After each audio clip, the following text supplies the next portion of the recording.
Irmãos, a semana passada nós começamos a tratar sobre a primeira festa cerimonial, que é a Pessá, né, ou a Páscoa.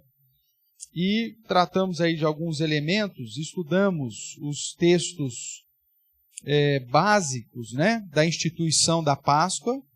E se você se lembra, trata de Êxodo 12, depois vimos Levítico 23, depois vimos Números e tudo mais, demos uma geral.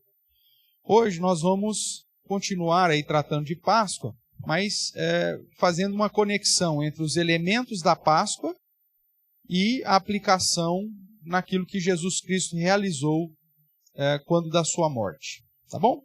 Então, para darmos início ao nosso estudo propriamente, vamos fazer uma oração. Eu convido você mais uma vez a curvar sua cabeça. Vamos falar com Deus. Ó Deus, mais uma vez te damos graças por estarmos reunidos, investindo parte do nosso tempo, ó Deus, no estudo da Tua Palavra, relembrando princípios e fortalecendo preceitos no nosso coração, que apontam, ó Deus, para a Tua grandeza, para a Tua soberania, que nos mínimos detalhes tem aplicado, ó Deus, sobre toda a humanidade, o Teu projeto de redenção e de manifestação da Tua glória, seja na salvação dos Teus eleitos ou até mesmo na condenação daqueles que amaram mais as trevas do que a luz. Que o Senhor receba toda a honra e toda a glória e nos abençoe, ó Deus, na sequência desse estudo. É o que nós clamamos no nome santo e poderoso de Jesus. Amém. Amém, irmãos? Então, se você se lembra bem, nós estudando o texto de Êxodo, nós vemos que o próprio Deus institui a Páscoa dentro daquele calendário, daquela agenda que ele já havia determinado, onde tinha que ir lá estabelecer quando começava o ano, aí tinha que contar 10 dias, separar um cordeirinho, um cabrito, e aí no 14º dia você tinha que então celebrar a Páscoa, a passagem. E nessa primeira instituição, né, nesse primeiro momento, nós vemos que o povo ainda estava no Egito. E por conta disso, algumas características da primeira Páscoa acabam sendo diferentes, principalmente quando eles vão para um contexto onde já tem o tabernáculo, onde já tem, e futuramente já tem o templo. Então, enquanto estavam no Egito, tinha algumas características. Depois, quando você vai no texto de Números, principalmente, você já vai ver que foi modificado a atuação da celebração da Páscoa por conta da existência de um lugar onde Deus já estava habitando ou onde havia escolhido para o seu nome ser exaltado, tanto na figura do tabernáculo e no futuro na figura do templo. Então, até os dias de Jesus, o templo que fora destruído na época do Império Babilônio, reconstruído 70 anos depois no Império Persa, e depois destruído novamente, definitivamente, né, pelos romanos no ano 70 depois de Cristo, nós vemos que no período de Cristo, então, o templo estava funcionando, então a Páscoa era celebrada com todas as características que o próprio Deus havia exigido e determinado. E aí nós começamos então e trabalhamos no verso de Êxodo 12, né, capítulo 12, todos os elementos aí relacionados à Páscoa ou Pessá. Aí nós começamos, ou paramos, né, na semana passada, a tratar aqui da relação dos elementos da Páscoa. Né, vimos isso também dentro de um contexto judaico, né? Então, os elementos aí, o cordeiro, o sangue nos umbrais, o pães asmos, as ervas amargas, que são encontrados nos textos que o próprio Deus instituiu a Páscoa, e começamos então a fazer uma conexão com o simbolismo daquilo que foi realizado na Páscoa judaica para o cumprimento da obra de Jesus. E aí, dentro desse simbolismo, nós já estudamos, né, que vimos que tinha que ter um cordeiro E esse cordeiro tinha algumas características. Primeiro, ele tinha que ser separado, escolhido, né, no 10º dia. Ele serviria para substituir e representar os primogênitos de Israel, né? Tinha que ser macho, sem defeito. Tinha que ser imolado no final da tarde. Lembrando que no calendário judaico o dia começa com o pôr do sol.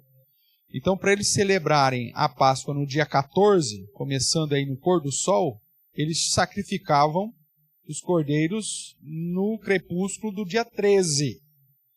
No fim do dia 13, né, que era o dia antes de dar o final do dia, então eles sacrificavam. Tinha que sacrificar no templo. Então, alguns que seguem a ideia de que Jesus morreu no horário que estava sendo sacrificado os cordeiros, na verdade faz uma confusão com aquilo que nós já apresentamos algumas semanas atrás, que é o fato de que na ideia do judeu, falar de Páscoa trata-se não só da Páscoa, mas de toda a festa de pães asmos e primícias, ou falar de pães asmos também refere-se ao próprio dia da Páscoa, porque eles tinham que comer pães asmos também no dia 14. Então, Jesus celebrou a Páscoa. Então, ele não pode ter celebrado a Páscoa e ter morrido no mesmo dia que os cordeiros estavam sendo mortos. Porque senão ele falhou na datação, né? Porque se ele está sendo morto junto com os cordeiros no dia 13, então ele celebrou a Páscoa do dia 12 para o dia 13, então errou. E a Bíblia diz que não foi isso. Ele celebrou com os seus apóstolos, inclusive ansiou, né? Teve um anseio por participar desse momento, por celebrar a Páscoa com eles, porque foi justamente no contexto da celebração da Páscoa que ele faz a conexão consigo e há uma mudança, né, da celebração da Páscoa para a Santa Ceia. Então, principalmente por conta do Evangelho de João, que usa essa ideia de Páscoa como sendo o início de pães asmos e não a Páscoa propriamente, muita gente se confunde e acha que Jesus foi morto num dia antes da Páscoa, o que é impossível, porque ele celebrou a Páscoa. Jesus morreu no dia da Páscoa. O dia começa no pôr do sol, então já matou o cordeirinho lá. Os apóstolos foram, prepararam o lugar, o cenáculo que eles estavam, né? Preparou a Páscoa, matou, foi lá, sacrificaram o cordeiro, trouxeram o cordeiro, estava tudo bonitinho. Na viração do dia, então, começando o dia 14, eles vão para esse cenáculo, comem a Páscoa, como a tradição judaica exigia, e a lei cerimonial exigia. Jesus, então, tem toda aquela tratativa na ceia da Páscoa, né, no sedar da Páscoa. Judas sai, depois, né, no meio dessa cerimônia, e vai entregar Jesus aos líderes judaicos. Jesus termina ali de comer a Páscoa, sai de madrugada, né? A Bíblia diz que eles vão para o Getsêmani. Jesus vai orar, tem um momento da sua aflição, do seu sofrimento, isso tudo no dia 14, né? Dia da Páscoa. Aí Judas vem com os guardas, prendem Jesus nessa madrugada, levam para o Sinédrio, que era o julgamento judaico. Jesus ali é condenado. Eles não podiam aplicar pena de morte porque eles estavam sob domínio romano. Amanhece o dia 14. Lembra, para o judeu é tarde e manhã o dia. Então o dia começa no pôr do sol, já está na metade do dia, começou o dia, levam para Pilatos. Pilatos manda para Herodes, Herodes devolve para Pilatos. Aí ele sai, tem toda a sua paixão, todo o seu sofrimento, sai para a crucificação, é crucificado no meio do dia, e no meio da tarde, às 3 horas então, ele morre. Tudo bem? No dia da Páscoa, não no dia da preparação da Páscoa. Quando João vai dizer que era o dia da preparação para a seve pascual, ele está se referindo à festa de pães asmos. Nós vamos depois trabalhar com isso para deixar mais claro. Mas nós já provamos isso para você algumas semanas atrás. Então, irmãos, Jesus não morreu no dia em que os cordeirinhos eram sacrificados. Ele morreu no dia da Páscoa. Tudo bem? Os cordeirinhos já tinham sido até comidos já. E o que sobrou já tinha sido queimado. Tudo bem? Então ele tinha que ser imolado no fim da tarde. Jesus também foi, de certa forma, imolado no fim da tarde, mas no dia da Páscoa. E como holocausto, como oferenda, e não podia quebrar nenhum osso. Nós vimos então que todas essas características do cordeiro pascal aponta e é aplicado na figura de Jesus, que João Batista chama de o Cordeiro de Deus que tira o pecado do mundo, ou como o próprio apóstolo Paulo chama de Cordeiro Pascal. Então veja, Jesus ele foi separado, escolhido, né? Vários textos, que Deus amou o mundo, deu seu Filho, né? Também veio para substituir o seu povo, ele vem para pagar o pecado do seu povo, né? Morrer, representando e substituindo o seu povo. Nós vimos que tinha que ser macho, sem defeito, imolado no fim da tarde, mas lembrando que era na tarde então do dia da Páscoa, sendo o holocausto, e aí você tem vários textos aí apontando para essa aplicação, e sem quebrar nenhum osso. Nós mencionamos alguns desses versos na semana passada. Um outro elemento da Páscoa era a figura do pães asmos, o pão sem fermento. Então, ele representava essa retirada da influência do Egito sobre o povo de Israel, a influência do mundo, né? Então, ele era sem fermento, pois o fermento era considerado um símbolo de corrupção. Nós temos vários textos bíblicos que apontam aí, né, para Jesus falando, para não nos deixarmos sermos influenciados pelo fermento dos fariseus. Então, o fermento sempre foi uma figura negativa. Só tem um texto na Bíblia que apresenta o fermento como algo positivo, que é quando ele é usado em analogia para dizer o reino dos céus é semelhante a uma mulher, pegou lá 3 medidas de farinha e colocou fermento nela, e da mesma forma que ela esperou ficar tudo levedado. Então o reino, o crescimento dele é interno, a transformação dela do reino é interno, muitas vezes silencioso, né? Mas domina toda a massa. Então Jesus usa o fermento no sentido positivo só nessa parábola. Mas em todos os outros contextos, a figura de fermento sempre foi algo para ser lançado fora como símbolo de algo negativo. Quando nós olhamos para a celebração da Santa Ceia, e eu convido você então a abrir a palavra lá em Marcos capítulo 14,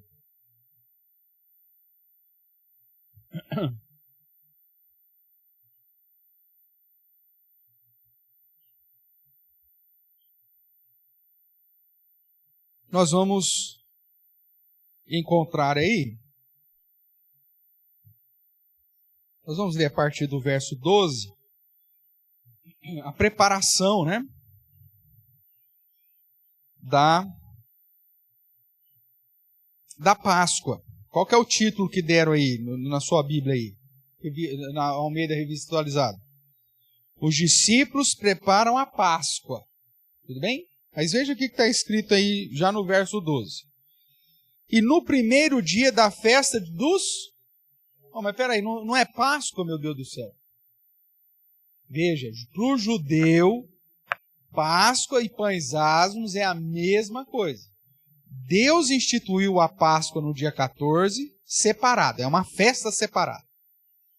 E depois, no dia 15, contando 7 dias, Deus instituiu a festa de pães asmos. Mas como é uma festa grudada na outra, o judeu chamou de tudo, né? O exemplo talvez mais cultural nosso é o seguinte: festa de fim de ano.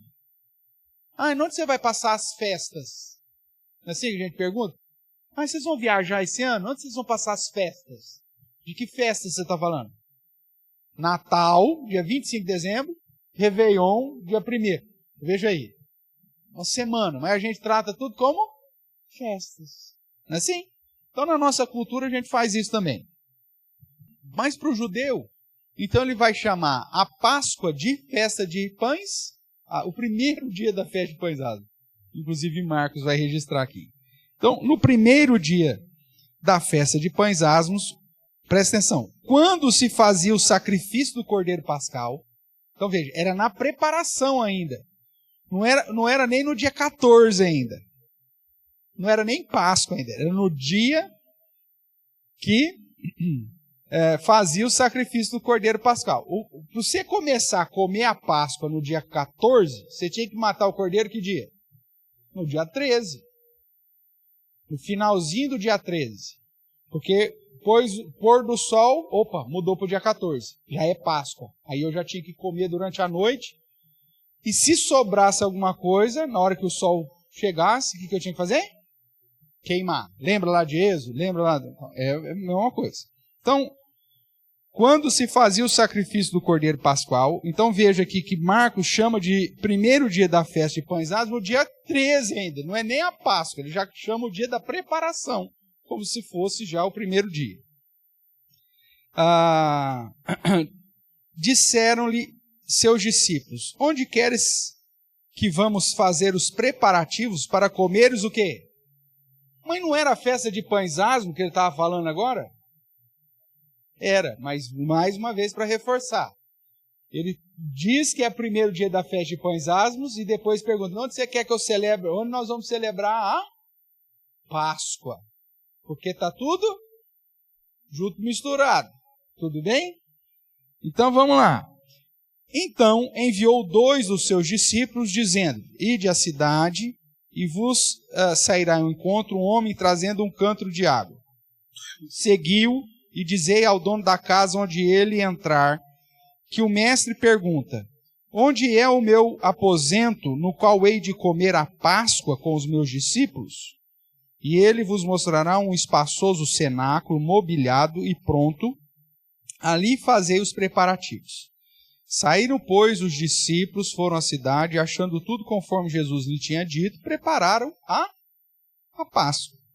Ao cair da tarde, foi com os 12, quando estavam à mesa e comiam, disse Jesus. Então veja, esses discípulos foram enviados, foram lá ver o cenáculo, tarará, dia 13. Está tudo em ordem, está tudo certo, tarará. Prepararam, que eles tinham que matar esse cordeiro. E aí, no cair da tarde, ou seja, na viração do dia 13 para o dia 14, que é a Páscoa, segundo Êxodo, segundo Levítico, segundo Número, então eles começaram a comer.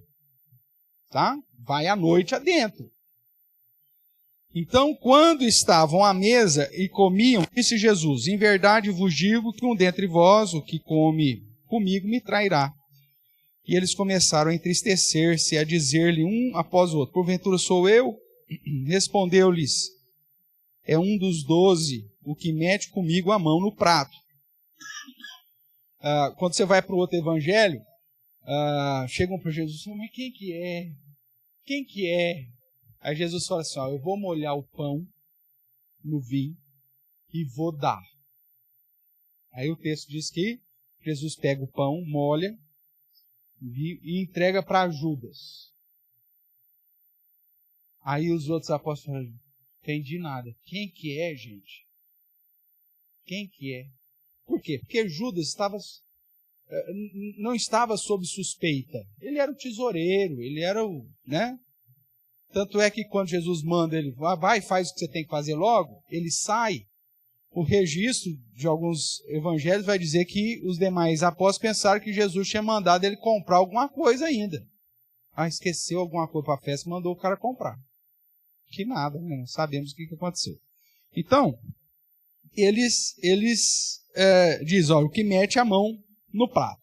Pois o Filho do Homem vai como está escrito a seu respeito, mas ai daquele por intermédio de quem o Filho do Homem está sendo traído. Melhor lhe fora não haver nascido. verso 22, que é o que eu quero chamar a sua atenção. E enquanto comiam, tomou Jesus um pão e, abençoando, o partiu e lhes deu, dizendo: tomai, isto é o meu corpo. Irmãos, nós vimos, semana passada, que na celebração da ceia, ou do Sedar, do Pessá, da Páscoa, tem toda uma liturgia, né? Tem todo um aparato. E dentro da tradição judaica, geralmente eles dividem o jantar da Páscoa em 4 momentos específicos. Para fazer as leituras, né? Para fazer as orações, os cânticos. Então tem uma liturgia a Páscoa. Não é igual o nosso Natal, cada um vai lá, gente, está liberada, e cada um briga, puxa o pé do frango, o outro puxa a asa. Não. É um negócio, é uma cerimônia, é um jantar cerimonial. Então não é aquele molecada correndo, jogando uva passa um no outro, não tem nada disso. Isso tem lá na sua casa no Natal. Na Páscoa era um jantar cerimonial. E aí dentro dessa cerimônia tinha então os momentos para você comer determinado elemento, numa sequência. E a tradição judaica, você não vai encontrar isso registrado nas Escrituras, mas a tradição, você vai para os livros dos rabinos, eles determinam então o que ler, o que cantar, o que orar, o que comer e quando comer e a sequência de comer. E inclusive eles fazem isso num intervalo de 4 cálices. Então você tem um momento, você come lá um cordeiro, come o pão asmo, come não sei o que é amargo, bebe um cálice. Faz a leitura tal, piriri, pororó, a oração tal, cita tal coisa, tarará. Vai para o segundo momento. Come um monte de coisa de novo, outro cálice. Outro momento, terceiro cálice, outro momento, quarto cálice. Dentro dessa tradição, existe um cálice que é chamado do cálice do Messias. Dentro dessa cerimônia do jantar da Páscoa. Tudo leva a crer que aqui Jesus já estava comendo, estavam à mesa e comiam. Não é isso? Veja aí o verso 18. Quando estavam à mesa e comiam. Então já estava comendo. Aí lá no verso 22 diz: enquanto comiam, quer dizer, já estavam comendo o quê? O que eles tinham para comer aqui no menu? Pão asmo, cordeiro, ervas amargas, tomava lá o cálice, já estava fazendo isso. Num determinado momento, enquanto eles já estavam comendo, aí Jesus toma do pão, abençoa esse pão, dá graças, abençoa, parte e dá aos seus discípulos, dizendo: este é o meu corpo. Tudo leva a crer que, na perspectiva da tradição, Jesus faz isso no momento, daquele momento que aponta para o Messias. Que quem conhecia da sequência litúrgica da Páscoa, por que ele não pegou o primeiro pão e fez isso? Por que já tinha comido e depois que ele já tinha comido, ele pega o pão de novo? Porque havia todo um ritual, um cerimonial. Eu não tenho os detalhes, porque eu nunca fui judeu e nunca vi, né? Mas na internet aí talvez você encontre aí algum vídeo explicando, né? Tem muito judeu hoje que grava vídeo explicando para ajudar os novos judeus como celebrar, tarará. Então você vai confirmar isso que eu estou te falando, tá? Então, muito provavelmente, no terceiro para o quarto cálice, você tem o cálice do Messias. E foi nesse momento que Jesus toma o pão e depois toma o cálice e aplica a si, porque era o momento da cerimônia que apontava para a figura do Messias. Tudo bem até aqui? Então tá bom. Então quando ele diz, este é o meu corpo, né, e em outros evangelhos aplicam, né, que é dado por vós, nós vemos Jesus usando não só a figura do cordeiro, que era um dos elementos da Páscoa, para apontar para si, mas também os detalhes ali. E dois elementos de um modo específico, que é o pão e o cálice, ele traz para fazer um memorial a respeito da sua obra. Ele não tinha realizado ainda, mas ele usa esses dois elementos para fazer um memorial a respeito de ti. Por isso, fazer isso em memória de mim. Tudo bem? Então vamos lá. Jesus, como era simbolizado na figura dos pães asmos, não tinha fermento. Ou seja, não tinha pecado. O pão sem fermento representa essa retirada da influência egípcia, dos deuses egípcios, da idolatria egípcia, ou seja, de toda a influência do mundo sobre o povo de Israel. Irmãos, era uma situação tamanha que nesses dias você não podia achar um grão de fermento em toda a terra de Israel. Eles tinham que queimar tudo, jogar fora. Era eliminar todo o fermento, que significava eliminar toda a corrupção, todo o pecado. Então, quando Jesus pega um pão asmo, sem fermento, ele diz, isso é o meu corpo, ele está apontando para a sua santidade. Ele está apontando para o fato de que ele não tem corrupção, ele não tem pecado. Isso, dentro da cultura cristã ou cristianizada, né? Após o catolicismo, nós perdemos isso.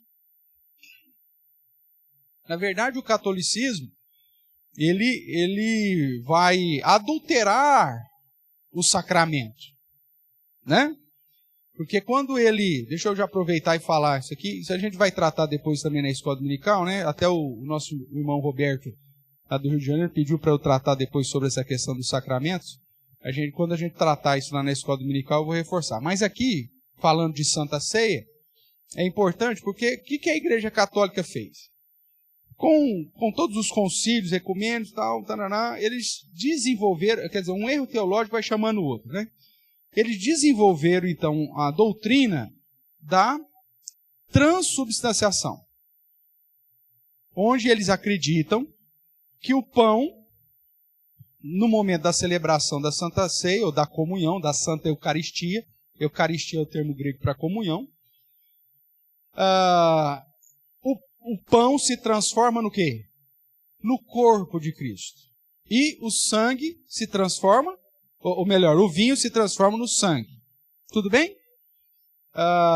Então, essa doutrina foram séculos para chegar nessa conclusão.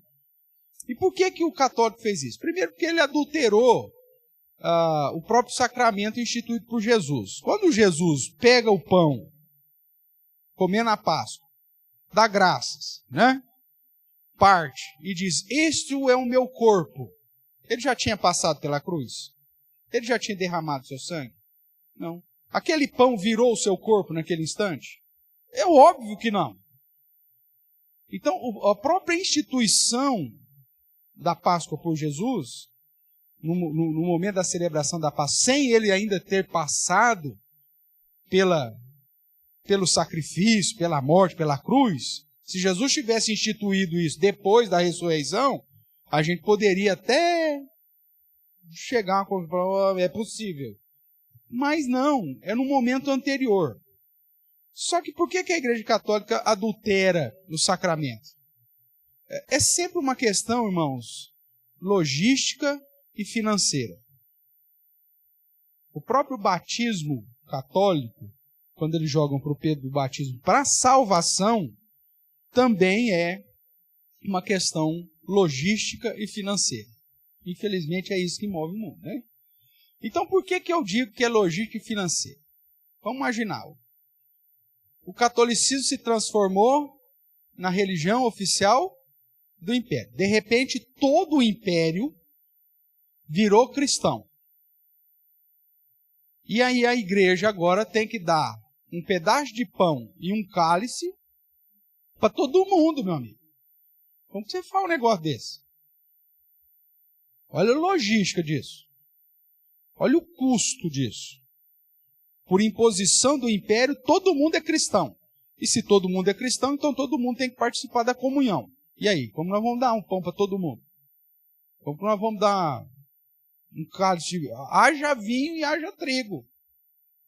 Então o que acontece? Eles adulteram o sacramento propriamente, e aí eles fazem o seguinte: a hóstia, no momento que ela é consagrada, o que acontece com aquela água com farinha?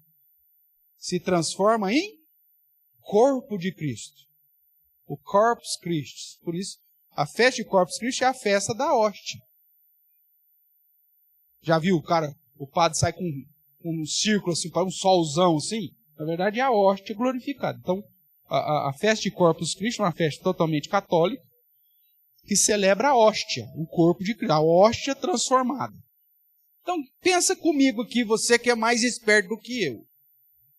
Se aquele pedaço de pão sem fermento se transformou em corpo de Cristo, na carne de Cristo, o que tem na carne? Olha, a carne tem sangue. A carne tem sangue. Me permita aqui um parênteses. Já assistiu O Mercador de Veneza? O filme? Acho que é o Pacino, não sei quem é. O Mercador de Veneza. Esse filme, para quem é advogado, é legal assistir.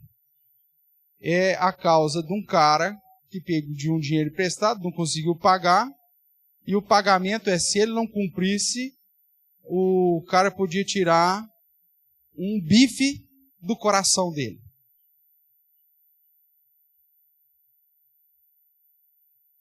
E aí, então, há uma trama onde o advogado, para tentar salvar o cliente, que o cara não pagou, então ele tem que tirar um bife, não sei, né, do peito do cara.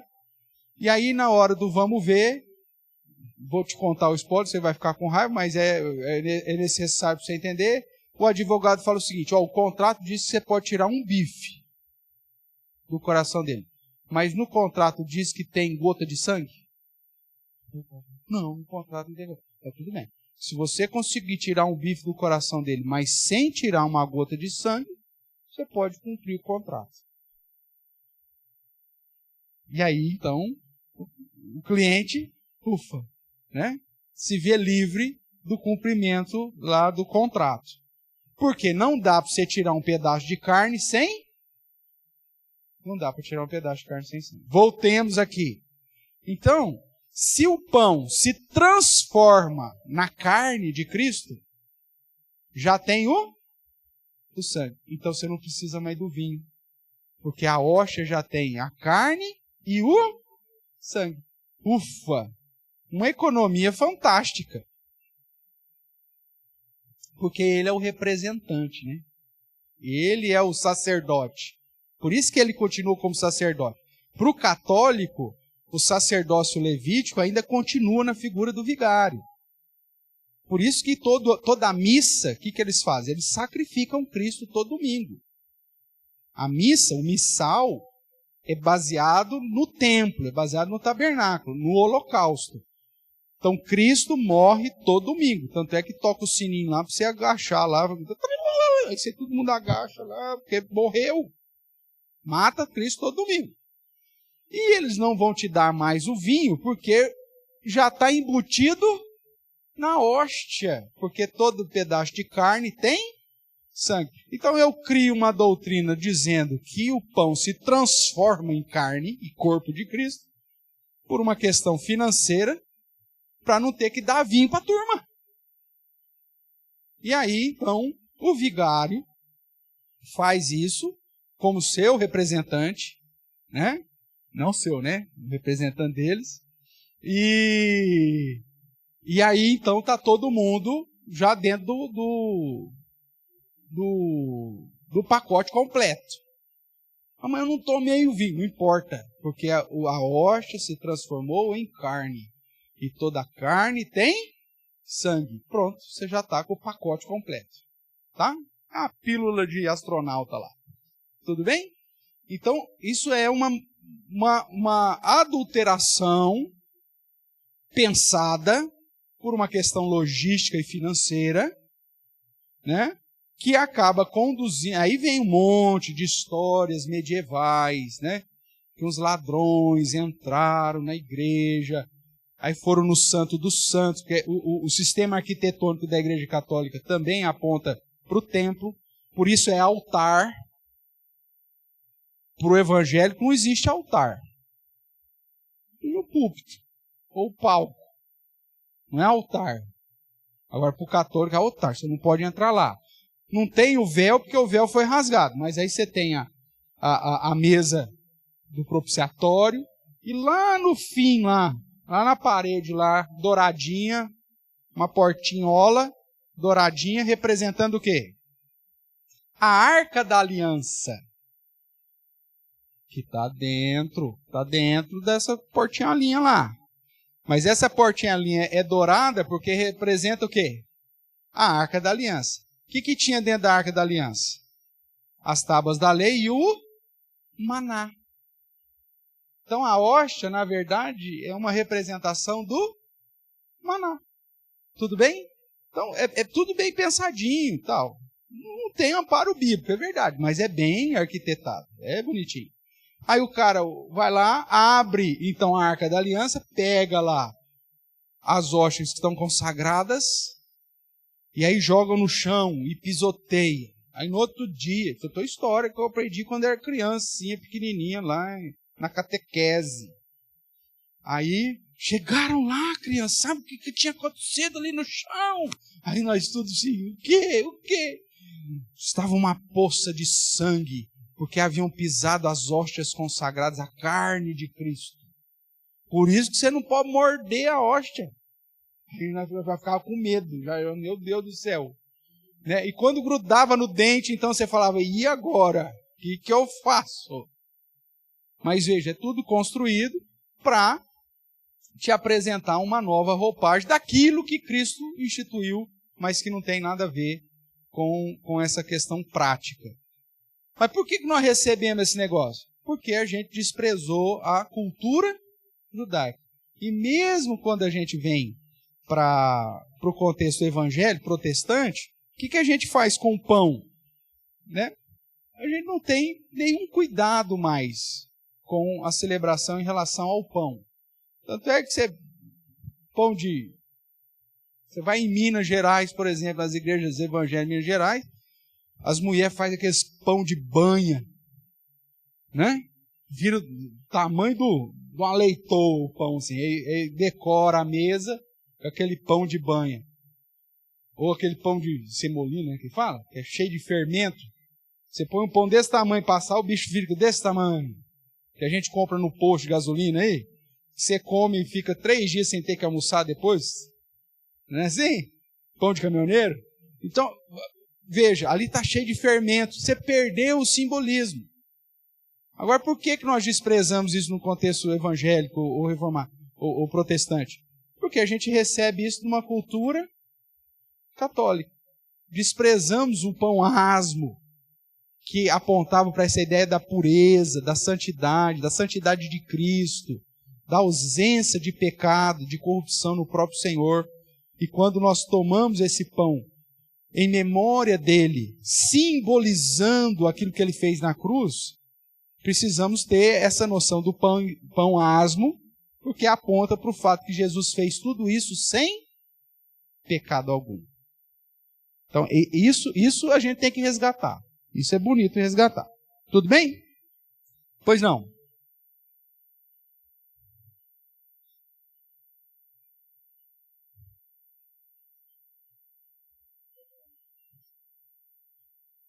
Uma vez por ano.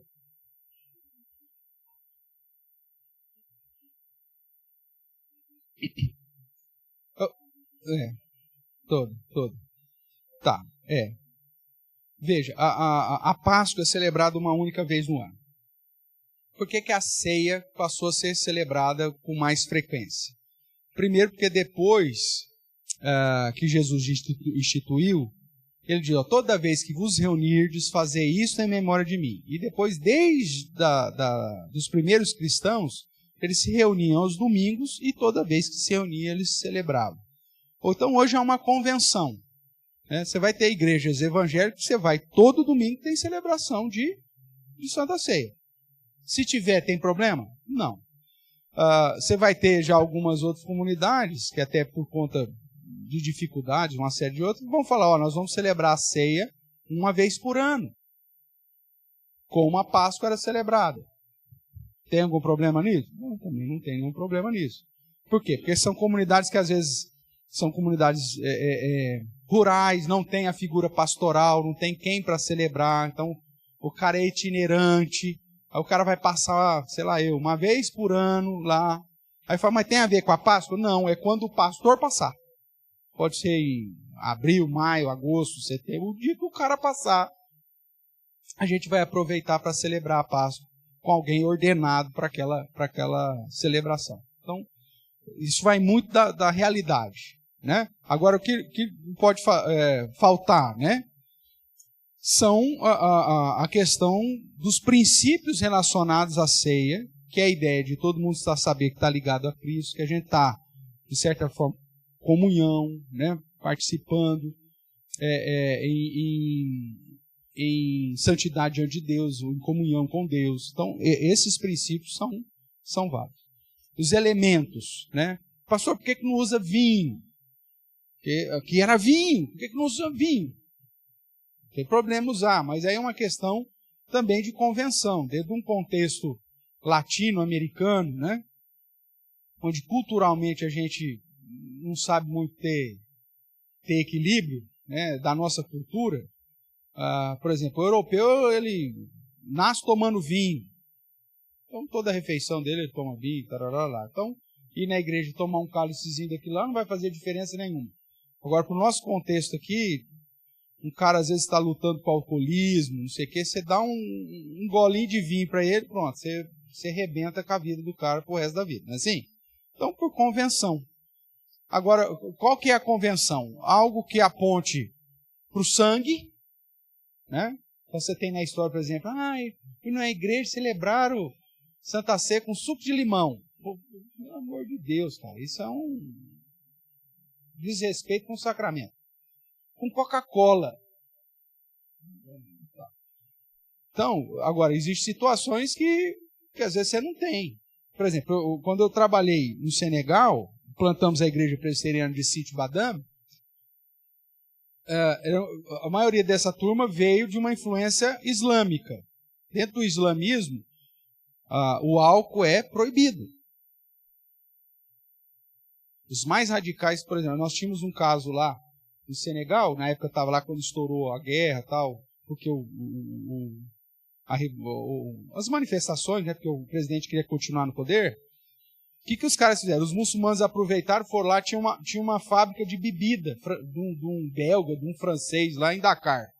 O que os caras fizeram? Aproveitaram, foram lá e puseram fogo em tudo. Os restaurantes franceses, na região de Sali, Portugal, os caras foram lá e quebraram tudo. Porque o Islã proíbe a bebida alcoólica. Então aí o que acontece? Eu venho para um país, estou pregando o evangelho para o muçulmano, o cara se converte. Aí eu trago ele para dentro da igreja cristã e dou vinho para ele. A vida inteira o cara sabe que aquilo lá e tal. Não, eu vou usar um contexto diferente. Mas se me aponta. Aí eu não tenho suco de uva em Embur, no deserto, no início do deserto do Saara, no interiorzão lá do Senegal. Fala, gente, onde tem uma vinícola? Por quê? Onde tem vinhedos? Onde são os vinhedos senegaleses? Não tem, meu amigo. Então você não acha com suco de uva. Vinho você até acha, se for na região de Sali Portugal, por causa dos belgas, por causa dos franceses, você acha. Mas você vai trazer alcoólico para o contexto? Não pode. Então, e suco de uva? Não acha. Aí o que nós fazíamos? Suco de bissap. Suco de bissap. Vocês nunca tomaram chá de bissap aqui? A gente já fez aqui na igreja. De hibisco, obrigado. Bissap é o termo deles, desculpa. Hibisco, bissap é lá. Hibisco é aqui. O chá de hibisco. A gente pegava o bissap, que é o hibisco, ele é seco, ele vem de seco. Você ferve ele, sai um caldo extremamente cor de sangue. Você esfria, adoça, aí você faz o suco. Em vez de tomar o chá do hibisco, é o suco de hibisco. Tá? Mas bem forte. Então nós usávamos isso. A Clarissa preparava. Aí depois de um tempo, aí a gente conseguiu, em Sali, Portugal, que era uma cidade próxima da nossa, que tinha uma colônia muito grande de estrangeiros. Nós pedimos lá num grossista, que é um atacadão, se eles conseguiam suco de uva. E os caras conseguiram. E aí, então, teve duas situações que a gente conseguiu comprar suco de uva. Mas quando não tinha, usava o hibisco. E o pão a gente mesmo fazia lá. Né? Então, por quê? Porque aí é a questão visual. O que o sacramento é? É um símbolo visual que aponta para uma bênção e uma verdade espiritual. Então, isso não pode ser perdido no sacramento. Tá? Agora, você vai encontrar irmãos mais adiantados. Não, vinho, tem que ser vinho. Né? Eu, inclusive, conversando com um desses irmãos que mudou de cidade e tal, o Giancarlo, né? Giancarlo e a Andréia, eles foram numa outra igreja, uma cidade mais próxima da capital, então diferente.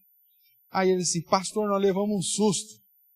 Nós fomos no domingo de ceia, estamos lá, aí pegamos acostumado a vida inteira com suquinho de uva, né? Você, suco de uva, beleza. Era vinho. E com teor alcoólico daqueles que desceu rasgando a garganta, parecia um gato casando. Começamos eles contaram da experiência. Nossa, isso chocou, porque a gente não estava acostumado. Mas você pode encontrar em algumas comunidades que, inclusive, vão falar, não, tem que ser, por ser fiel, parará, papapá. Tá? Eu sou mais adaptável a essa situação, desde que a gente não perca essa ideia do visual. Né? O pão, né? o cálice, a cor de sangue, então isso tem que ter. Tudo bem até aqui? Então vamos caminhar lá. Então, quando Jesus atrela o pão asmo ao seu corpo, ele aponta para o fato de que ele não tinha pecado algum, que ele não tinha nenhuma corrupção e que ele foi completamente livre de pecado, que aqui era simbolizado pelo fermento, quando executou a sua obra salvífica em nosso lugar. Então você tem aí uma série de textos que referem para essa situação aí relacionada ao fato de que Jesus não teve pecado algum, que ele era, usando aqui a analogia, né, sem fermento, ou seja, sem corrupção, sem pecado. Tudo bem? Sem falar que ele se apresenta durante o seu ministério também como sendo o pão da vida. Né? Então você tem João 6, tratando dessa situação, que linka com o ensinamento de Jesus. Um outro elemento aí que nós vimos, lá na instituição da Páscoa, é o sangue na porta. Ou seja, o sangue exige sacrifício. Você ter sangue para passar na porta, você tem que matar o cordeiro. Então, o sangue do cordeiro deveria ser passado nas ombreiras, na verga das portas, com o sopo lá, né, que é aquele raminho de tipo lavanda. Servia como sinal de proteção. Quando nós olhamos para Marcos, depois aqui, verso 23, ele diz, a seguir, tomou Jesus um cálice e, tendo dado graças, o deu aos seus discípulos e todos beberam. Então ele lhes disse, isto é o meu sangue, o sangue da nova aliança derramado em favor de muitos.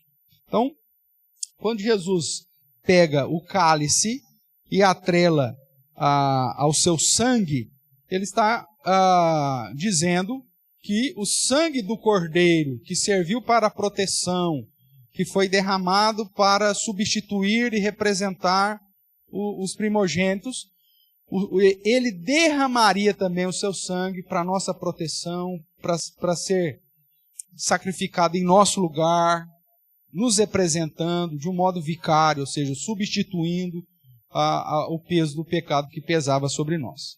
Então, Jesus na festa da Páscoa, ela faz essa conexão com seu sangue, derramado para a remissão de pecados e libertação daqueles que Deus separou para si, e do mesmo modo que o sangue do Cordeiro preservou a vida dos primogênitos de Israel lá enquanto da saída, ou do momento da saída do Egito.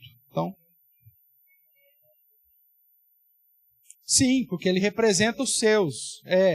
Sim. Sempre vai apontar para isso, né? Se Jesus tivesse, aquilo que a gente está estudando na escola dominical, se Jesus tivesse morrido por todos, então todo mundo teria que ser salvo, porque Deus não dá troco, né? Se Deus recebeu o pagamento do pecado, ele não pode cobrar, porque ele é justo. Então, se Deus está cobrando o pecado de alguém, é porque esse alguém não recebeu o pagamento disso, e isso aponta para o fato de que a obra de Jesus não foi feita por todos os indivíduos de modo indiscriminado, mas pelos seus. Mateus 1,25 deixa isso claro, né? O seu nome será Jesus, porque salvará o seu povo do pecado deles. É um grupo específico para quem Jesus veio se sacrificar. Então aí você tem mais uma infinidade de textos que apontam para o fato de que o derramar do sangue de Jesus é o que lava, purifica os nossos pecados, é o que nos protege da condenação, é o que abre um novo e vivo caminho até a presença de Deus, né? Então são tantos textos que apontam para essa representatividade, da mesma forma que o sangue do Cordeiro trouxe proteção, libertação sobre os primogênitos de Israel, o sangue de Jesus também nos protege, nos purifica, nos lava, nos limpa e nos garante receber aí dos cuidados de Deus. Então, aqueles que foram lavados no sangue do Cordeiro têm a salvação. É isso que Apocalipse vai nos apresentar, nós já estudamos isso há um tempo atrás aí. Então, a linguagem apocalíptica aponta que nós não somos salvos pelos nossos méritos, mas pelo fato de termos as nossas roupas alvejadas. Aqui é um contraste interessante, né? Pensar em alvejar, deixá-las brancas no sangue, né? Mas é a ideia de que o sangue de Cristo, o sangue do Cordeiro, é que nos purifica e que nos lava de todo o nosso pecado. Tudo bem até aqui, irmãos? Estou correndo um pouquinho aí. Um outro elemento é a questão das ervas amargas, né, que Deus instituiu lá em Êxodo 12:8, como um dos elementos na celebração também da Páscoa. Simbolizava justamente os anos de amargura, de sofrimento do povo de Israel como escravos no Egito. Apontava para a tristeza em ver seus filhos sendo mortos por Faraó e a dureza do trabalho. Então, todo o sofrimento, né, a amargura de vida, sofrimento como escravo e tudo mais.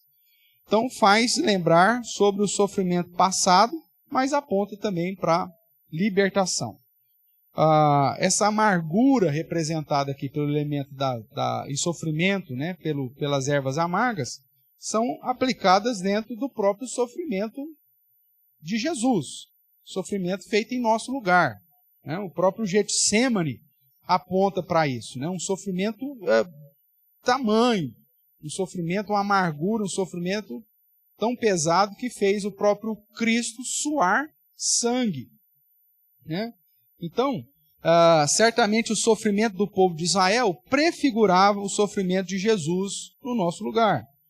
O sofrimento do servo sofredor, né, como Isaías apresenta, né, Jesus como servo sofredor, que foi moído, foi triturado em nosso lugar. Então, Isaías 53, Lucas 22, Lucas 27, Marcos 14, vai tratar desse sofrimento, dessa amargura de que o Senhor Jesus passou em nosso lugar e que estava, de certa forma, simbolizado no jantar da Páscoa, ou na cerimônia da Páscoa, pelas ervas amargas. Tudo bem? Tratando desses principais elementos aí, vamos lapidar um pouquinho mais aqui a relação da Páscoa com o próprio Cristo, né? Apontando aí Jesus como o Cordeiro Pascal. Então eu tenho um quadrinho aqui para fazer esse significado. Se você quiser abrir aí depois, Samu, colocar só a tela do PowerPoint aí para quem está acompanhando, porque aí fica mais fácil deles visualizarem. E nós vamos tratando aqui com a turma.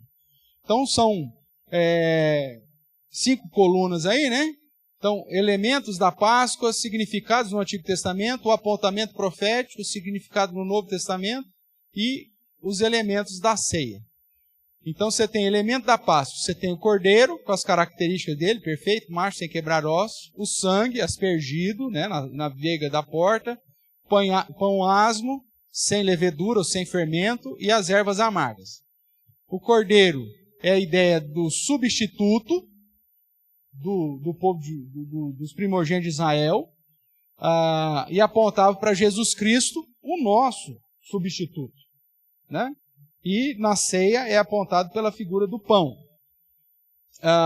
O sangue, que era a marca para salvar e libertar, significava a casa que tinha o sangue, o anjo passava por cima e a morte não vinha sobre aqueles. É a ideia da libertação, né? O sangue liberta. Então apontava para a morte de Jesus, uma morte que teria que ter derramamento de sangue, porque sem derramamento de sangue não há perdão. Então o significado é o próprio sacrifício de Jesus no nosso lugar, e o elemento da ceia aponta aí para o cálice. O pão asmo, que era a pressa e a saída do Egito, né? Você vai fazer rapidamente, porque você vai, inclusive, comer a Páscoa vestido, né? Aponta para o próprio corpo de Cristo, a pureza de Cristo, ou seja, o fato dele não ter pecado, né? E nos elementos da ceia aponta para a exigência que Paulo nos faz de examinar a nós mesmos. Aqui, me permite um parênteses aqui. Quando você olha para a Páscoa, a instituição da Páscoa, as crianças participavam da Páscoa. Tudo bem? As crianças comiam, inclusive, aquelas maiorzinhas perguntavam qual era o significado, e aí os pais iam explicar o significado da Páscoa. Uma das grandes questões dentro do Novo Testamento é por que as crianças que recebem ou continuam recebendo o sinal da aliança não podem participar da Santa Ceia, que substituiu a Páscoa. O motivo principal é a exigência que Paulo nos dá lá em 1 Coríntios, que para participar corretamente da celebração da Santa Ceia, você precisa examinar a si mesmo. Examinar quanto à sua piedade, a sua santidade, mas principalmente examinar a sua comunhão com o corpo de Cristo. Se você realmente está em Cristo, se você realmente está em comunhão com Ele. Então, o fato da criança ainda não ter condições de examinar a si mesmo, se torna um aspecto que o impede, dentro da questão do Novo Testamento, de participar da ceia. Tão logo essa criança tenha condições de externar a sua confissão de fé, sua dependência, reconhecer o seu pecado, a sua necessidade de Cristo, e tenha condições cognitivas para examinar a si mesmo, então ela passa por aquilo que tem que passar e aí se torna apto para tomar a Santa Ceia, né? Tem gente que pergunta, pastor, qual que é a idade, né, que as crianças podem? Irmãos, vai muito de criança para criança. A gente não pode se esquecer que nós cremos que Deus se manifesta às crianças. Né? E tem muitos crentes que se converteram na infância. Então, vai muito de criança para criança. Você pega o exemplo bíblico, Josias, rei de Israel, né? Começou a buscar o Senhor. Com quantos anos ele tinha quando começou a reinar? 8 anos de idade. Né? Dentro da cultura judaica, eles colocam a criança apta para isso, né, dentro do judaísmo, aos 12 anos. Quando, inclusive, nós vemos Jesus foi levado ao templo para falar com os doutores. Lembra lá? Né? Que dentro da cultura judaica lá é o momento da profissão de fé dessa criança. Ela tem que decorar Deuteronômio inteirinho. Olha que coisa linda. Né? Hoje você pega uma criança de 12 anos de cristã, você pergunta para ela, Você tem um versículo que você já decorou? Ela fala assim, eu não vou lembrar onde está. Está na Bíblia. Aí você fala, então tá bom, não precisa saber a referência, mas então vai lá. Aí ele fala um negócio que Gandhi falou, que ele ouviu na escola, como se fosse de Jesus. Essa é a tristeza do nosso cristianismo de hoje, irmãos. Né? No início da Reforma, logo depois, né, no século XVII, com as confissões de fé, os catecismos, as crianças elas eram instruídas e discipuladas naquilo que nós chamamos de breve catecismo. Hoje você pergunta para os adultos do breve catecismo, nem sabe do que se trata, nem sabe as perguntas que tem, nunca leu, nunca fez questão de ler. Se você fala, o breve era para criança, é o catecismo maior que você tem que ler. Pelo amor de Deus, pastor, o breve já está, pelo amor de Deus, o senhor está querendo muito. Né? Mas veja, então não tem idade, vai de criança para quê? Tem criança que com 8, 9 anos você vê uma transformação de vida, um amor a Jesus, uma dedicação. Né? Mas se ela desviar na adolescência, na hora que ficar jovem, eu sei. Você se converteu aos 30, e se você desviar aos 40, então também não vou fazer a mesma coisa para você. Nosso papel a gente não vê o coração. Né? Quando o pastor examina uma pessoa quanto à sua fé, o que eu oro a Deus? Eu falo, Senhor, eu não vejo o coração, é só o Senhor que vê o coração. Então o cara chega aqui e você fala, você ama Jesus? Mano, de paixão. Você promete ser um bom crente, frequentar as reuniões da igreja como dever, todas elas. Você promete testemunhar de Jesus com a sua vida e pela sua palavra. Opa, pode contar comigo. Você vai sustentar a igreja financeiramente, espiritualmente, vou. Vai trazer os seus filhos, vou. Aí você recebe o infeliz. No outro domingo ele já não aparece mais. É sim, meu. Agora, qual que é o meu papel como pastor quando vou examinar alguém? É fazer as perguntas, e se o cara me respondeu, falou, senhor, é contigo agora, porque só o senhor vê o coração, eu não vejo. Se o cara está aqui com alguma mentira ou com segundas intenções, aí o que eu vou fazer? Se o cara chega para mim e fala assim, eu quero professar a fé, eu falo assim, não, eu acho que você não é muito crente não, cara, não vou te batizar não. Aí, não cabe a mim fazer esse julgamento. O cara está falando que crê em Jesus, que ele mudou de vida, que ele quer seguir a Jesus. O que eu vou fazer? Senhor, faço a minha parte, e que o senhor faz. Agora, se for mentira, pai, pesa a mão. Pesa a mão, mas gostosa, mano. Porque me fez perder tempo e muito mais o senhor. Porque tem que ser sério. Mas não dá para você, olhando na cara. Tem gente que faz uma cara de piedoso e fala, nossa, esse aqui vai ser um crentaço. É o que mais te decepciona. E às vezes no domingo seguinte. Né? É o cara que chega aqui na hora que você está examinando e fala, o que você vai ganhar, pastor, orar? Falar com Deus, olha a coisa mais linda do mundo. Aí você olha, cadê o cara? Nunca veio numa reunião de oração. Vigília, então, misericórdia. Ele pede para mudar de turno, para trabalhar no dia da vigília, só para não vir na igreja. O que você vai fazer? Não tem o que fazer. Mas veja, voltando aqui para a criança, então às vezes ela tem uma fé, uma declaração, uma confissão de fé ainda pequena, e nós temos que crer que Deus salva crianças. Né? E que se ela está pronta para professar a sua fé, vai fazer examinado e tal, com o aval dos pais. Tal. Eu já recebi crianças de 10 anos. Né? As crianças que deram provas de que realmente tiveram um encontro pessoal com Jesus.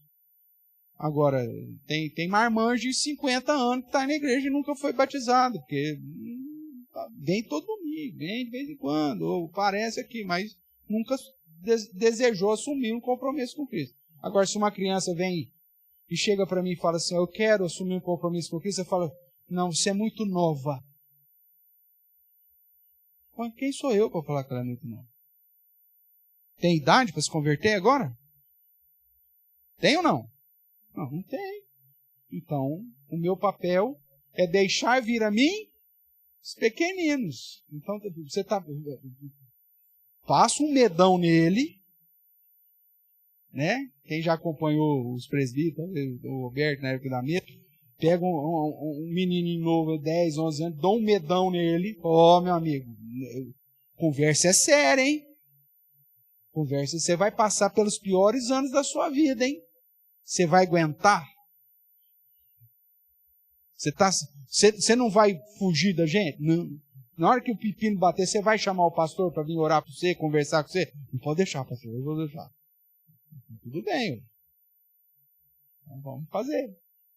Então não tem idade. Mas, enquanto ela não faz a profissão de fé, ela fica no impedimento lá de 1 Coríntios 11, que para participar da ceia, a pessoa tem que ter condição de examinar-se a si mesmo. Então, por isso que a ceia é diferente da Páscoa, nesse sentido que há essa exigência aí de Paulo lá em 1 Coríntios 11, 27 e 28. Tá? Se você olhar para Êxodo 12, você vai ver que as crianças participavam. E o último elemento aí, ervas amargas, a memória do sofrimento, aponta para o sofrimento do servo sofredor de Jesus.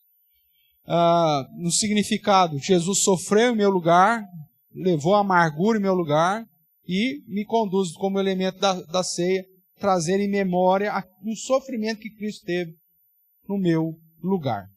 Tudo bem?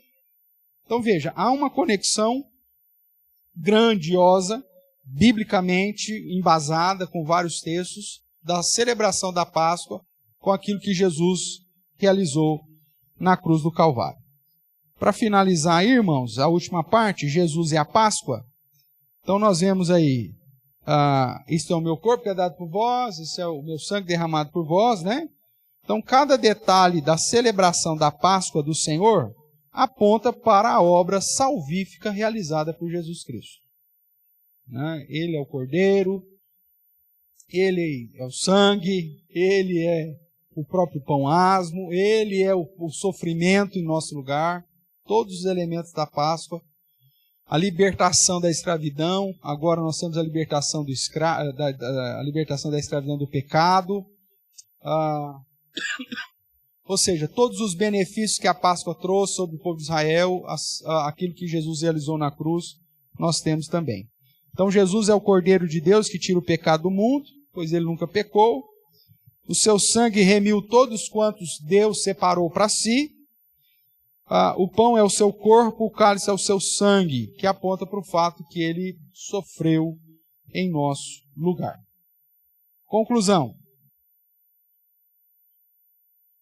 Abra sua Bíblia lá em Lucas 22.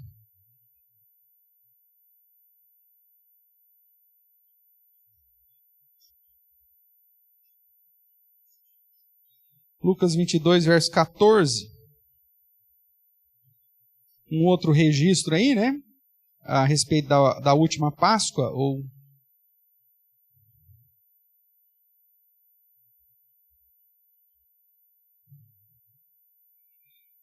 Chegada a hora, diz o verso 14.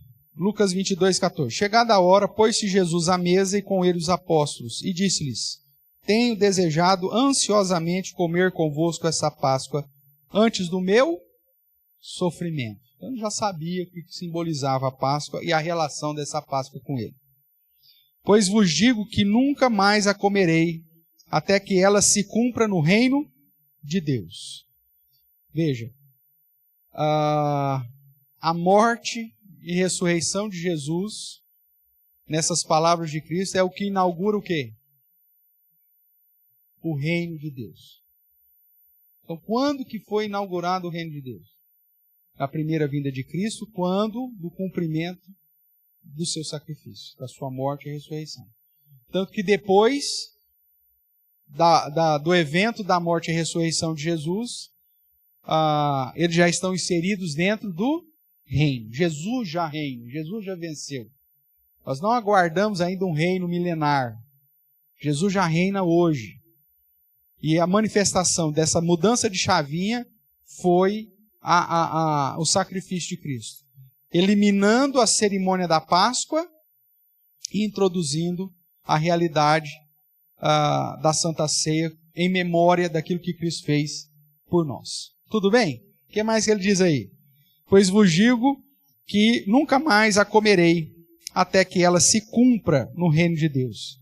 E tomando um cálice, havendo dado graças, disse, recebei e reparti entre vós, pois vos digo que de agora em diante não mais beberei do fruto da videira, até que venha o reino de Deus. Aí depois nunca mais ninguém celebrou Santa Ceia? Não celebrou. Os próprios discípulos, quando Jesus ressuscitado, nos 40 dias que Jesus passou aqui antes da sua ascensão, em vários momentos eles estiveram juntos, né, e celebrando, comendo juntos, inclusive.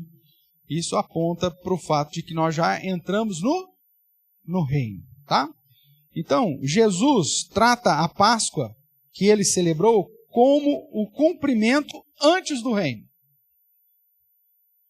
A Páscoa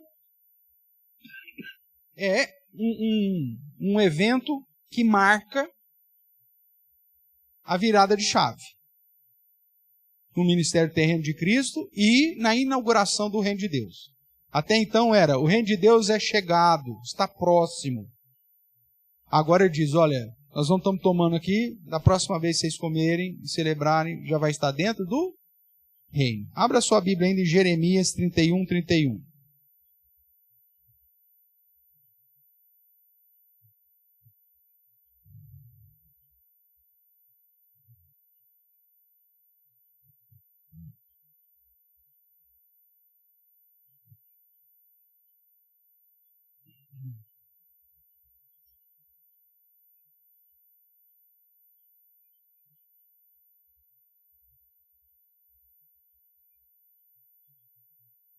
Eu vou ler a partir do verso 31, diz assim.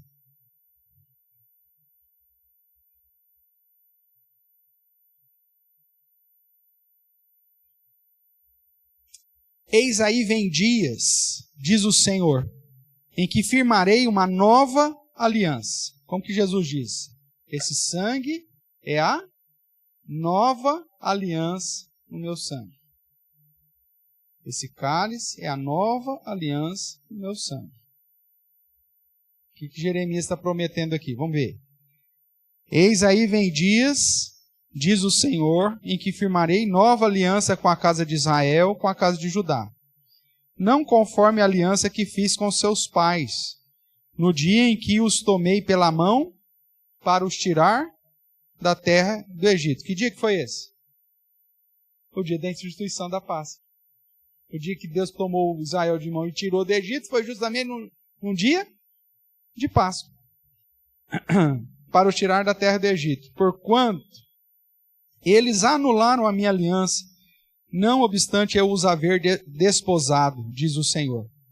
Porque esta é a aliança que firmarei com a casa de Israel depois daqueles dias, os dias lá da nova aliança. Diz o Senhor, na mente lhes imprimirei as minhas leis, também no coração lhes inscreverei. Serei o seu Deus, eles serão o meu povo. Não ensinará jamais cada um ao seu próximo, nem cada um ao seu irmão, dizendo, conhece ao Senhor? Porque todos me conhecerão, desde o menor até o maior deles, diz o Senhor. Pois perdoarei as suas iniquidades e dos seus pecados jamais me lembrarei. Por que ele não vai? Ele vai perdoar as nossas iniquidades e não vai lembrar mais dos nossos pecados. Porque a obra de Jesus na cruz, ela é eterna e definitiva. Desde que a gente continua ainda na luta contra o pecado, Jesus já pagou. Então, essa nova aliança prometida em Jeremias foi cumprida quando? Na Páscoa, quando Jesus morreu na cruz, iniciando essa nova aliança, esse novo momento. E aí Deus tem uma nova, um novo relacionamento com o seu povo. Né? Vamos continuar aí um pouquinho. Ele diz, assim diz o Senhor, que dá o sol para a luz do dia e as leis fixas à lua, as estrelas para a luz da noite, que agita o mar e faz bramir as suas ondas. Senhor dos exércitos é o seu nome. Se falharem essas leis fixas diante de mim, diz o Senhor, deixará também a descendente de Israel de ser uma nação diante de mim para sempre. Assim diz o Senhor, se puderem ser medidos os céus lá em cima e sondados os fundamentos da terra cá embaixo, também eu rejeitarei toda a descendência de Israel por tudo quanto fizeram, diz o Senhor. Eis que vem dias, diz o Senhor, em que essa cidade será reedificada para o Senhor, desde a torre de Hananel até a porta da esquina, o cordel de medir, estender-se-á para diante, até o outeiro de Garebe, e virar-se-á para Goa. Todo o vale dos cadáveres e da cinza, e todos os campos, até o ribeiro de Cedron, até a esquina da porta dos cavalos para o oriente, serão consagrados ao Senhor. Essa Jerusalém jamais será desarraigada ou destruída. Qual é esta Jerusalém? A cidade? Não. Quando nós olhamos lá para Apocalipse, quem que é a Jerusalém? A noiva, os eleitos. Né? Então a ideia que lá em Apocalipse diz, né, da medição, lembra que ele está medindo a cidade, e aqueles que estão perto do altar são contados, mas quem está no ato não. Então, essa questão da medição e a ideia de que esta Jerusalém jamais será desarraigada e destruída, ou seja, essa nova Jerusalém que ele habita com ele, que conhece o Senhor, cujas iniquidades foram perdoadas, cujos pecados ele já não mais lembra, porque estão atrelados a essa nova e viva aliança através do sangue de Cristo. Então Jeremias está prometendo que, através da obra de Jesus, Deus faria uma nova aliança com o seu povo, e essa jamais será desarraigada ou destruída.